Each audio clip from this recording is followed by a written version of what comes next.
O'rtoqlar, bir narsani o'ylab qoldim-da. Kimga yoqar, kimga yoqmas bu gap?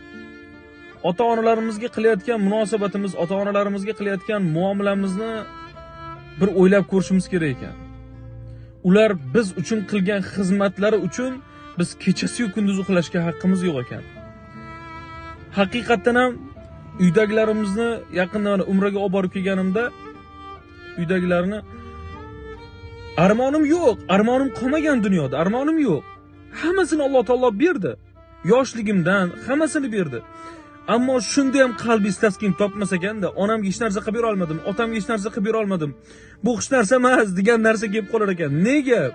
Chunki onangizni, otangizni 7 marta yelkangizga ko'tarib haj qildirsangiz ham bedor o'tkazgan bitta tuniga teng kelmas ekan.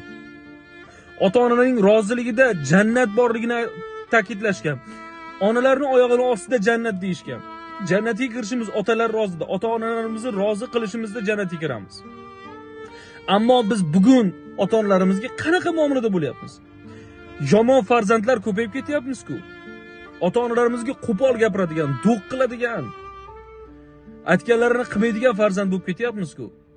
Aslida dadajon nima yegiz kelyapti, onajon nima yegiz kelyapti deyishimiz kerak-ku.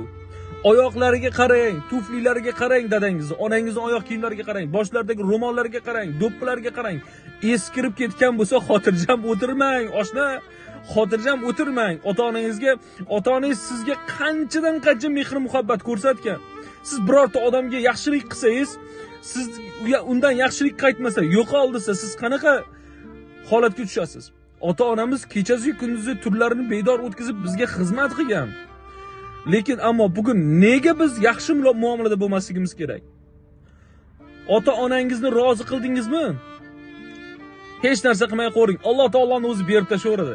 Dunyo ne'matlarini oyog'ingiz ostiga sochib qo'yadi. Ota-onangizni norozi qildingizmi? Unda ham harakat qilmay qo'yavering. Alloh taolo hech narsa bermaydi.